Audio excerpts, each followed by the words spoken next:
আসসালামু আলাইকুম। আসার মিনি কিচেনে সকল বন্ধুদের স্বাগত জানিয়ে শুরু করছি। আজকে আমি নিয়ে এসেছি পেঁপের নিরামিষ তরকারি। গরমের দিনে দুপুরবেলা এইভাবে পেঁপে রান্না করলে খেতে কিন্তু অসাধারণ লাগে। গরম ভাত, রুটি, পরোটা সব কিছুর সঙ্গে কিন্তু তৃপ্তি করে খেতে পারবেন। তো চলুন পেঁপের এই নিরামিষ রেসিপিটি দেখে নেওয়া যাক। আর যারা নতুন বন্ধু আমার ভিডিওটি দেখছেন, ভালো লেগে থাকলে অবশ্যই আমার চ্যানেলটিকে সাবস্ক্রাইব করে আমার পাশে থাকবেন। রান্নার জন্য আমি গ্যাস অন করে একটা কড়াই বসিয়ে দিয়েছি আর দিয়ে দিচ্ছি পরিমাণ মতো সর্ষের তেল। এই রান্নায় আমি তেলটা একটু বেশি ব্যবহার করেছি, যেহেতু রান্নাটা একবারই করে নেব। তারপর আমি তেলটা ভালোভাবে গরম করে নেব। তারপর ফোড়নের জন্য দিয়ে দিচ্ছি 1 চামচ 5 ফোড়ন, একটা শুকনো লঙ্কা আর একটা তেজপাতা। আমি নাড়াচাড়া করে ফোড়নটাকে খুব ভালোভাবে ভেজে নেব। আর এখানে কিন্তু রান্নাটা সর্ষে তেলেই করবেন, তাহলে তরকারির টেস্টটা খুব ভালো পাওয়া যাবে। ফোড়নটা নাড়াচাড়া করে ভেজে নেওয়ার পর দিয়ে দিচ্ছি কেটে রাখা আলু। এখানে আমি একটা মিডিয়াম সাইজের আলু ব্যবহার করেছি আর আলুটা আমি দেখুন এরকম ছোট সাইজ করে ডুমো ডুমো করে কেটে নিয়েছি। আলুটাকে আমি নাড়াচাড়া করে গায়ে একটু লাল রং ধরিয়ে ভেজে নেব। আলুগুলোকে দেখুন আমি বেশ একটু গায়ে লালচে রং ধরিয়ে ভেজে নিয়েছি, দেখেই বুঝতে পারছেন। এখন আমি এর মধ্যে দিয়ে দেবো কেটে রাখা পেঁপে। আর পেঁপেগুলো দেখুন আমি আলুর মতো করেই ছোট ছোট টুকরো করে কেটে নিয়েছি। আপনারা চাইলে এখানে পেঁপে আর আলুর পরিমাণটা বাড়িয়ে নিতে পারেন। আমি আমার পরিমাণ মতো নিয়ে নিয়েছি। এখানে আমি একটা মিডিয়াম সাইজের পেঁপের অর্ধেকটা ব্যবহার করেছি আর একটা মিডিয়াম সাইজের আলু ব্যবহার করেছি। আপনারা চাইলে বাড়িয়ে কমিয়ে নিতে পারেন। আমি নাড়াচাড়া করে ভালোভাবে পেঁপে আর আলুগুলোকে মিশিয়ে নিচ্ছি। আলু আর পেঁপে ভালোভাবে মেশানোর পর দিয়ে দিচ্ছি আদা আর কাঁচা লঙ্কা বাটা। এখানে আমি 1 ইঞ্চি মতো আদা আর 2টো কাঁচা লঙ্কা একসঙ্গে বেটে নিয়েছি, সেটাই দিয়ে দিলাম। আর দিয়ে দিচ্ছি হাফ চামচের থেকে কম নুন, হাফ চামচের থেকেও কম হলুদের গুঁড়ো, হাফ চামচের থেকেও কম লঙ্কার গুঁড়ো। নিরামিষ রেসিপি, খুব ঝাল করব না, লঙ্কাটা একটু কম করেই দিলাম। আর দিয়ে দিচ্ছি খুব অল্প পরিমাণ জিরের গুঁড়ো।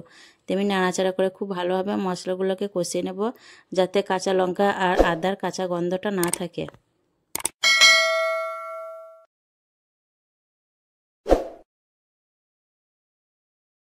মশলা কিছুক্ষণ নাড়াচাড়া করে কষে নেওয়ার পর আমি ঢাকনা ঢেকে দিয়ে একদম লো ফ্লেমে 3-4 মিনিটের মতো হতে দেবো। এতে করে মশলাটাও ভালোভাবে কষানো হবে আর আলু আর পেঁপেটাও একটু ভাজা হয়ে আসবে। লো ফ্লেমে 4 মিনিটের মতো রান্না করার পর আমি ফিরে এলাম, দিয়ে ঢাকনা খুলে নিলাম। আর দেখুন মশলাটাও কিন্তু ভালোভাবে কষানো হয়ে গেছে আর পেঁপে আর আলুটাও কিন্তু ভালোভাবে ভাজা হয়ে গেছে। এখন আমি একটু নাড়াচাড়া করে নিচ্ছি। এর মধ্যে দিয়ে দিচ্ছি দেখুন এখানে আমি 1 মুঠো মুগ ডালটা আমি রান্না করার আধ ঘন্টা আগে ভিজিয়ে রেখেছিলাম।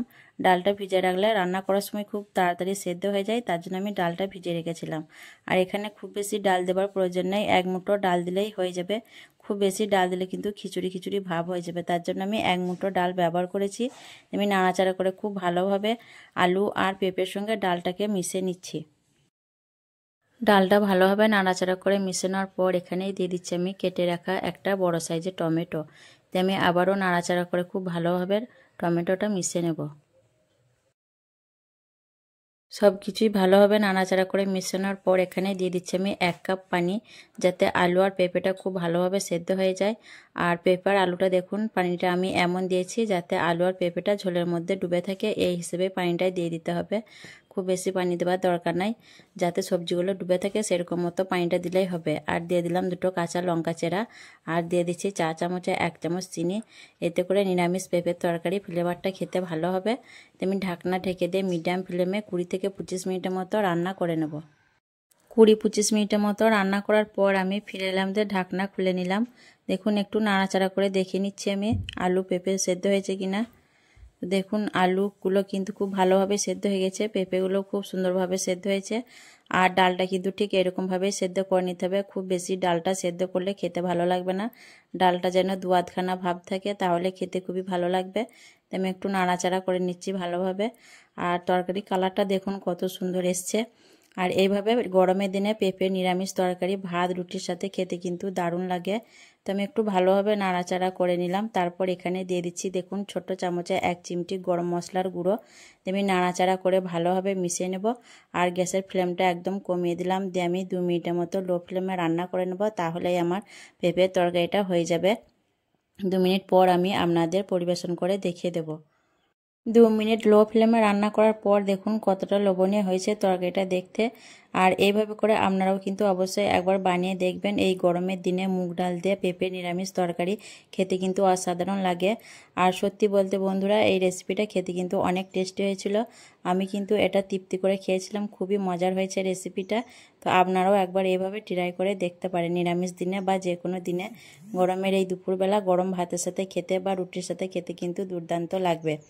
তো আজকের এই পেঁপে নিরামিষ তরকারি কেমন লেগেছে অবশ্যই কমেন্টে জানাবেন। ভালো লাগলে লাইক করবেন, শেয়ার করবেন আর আমার চ্যানেলটি সাবস্ক্রাইব করে আমার পাশে থাকবেন।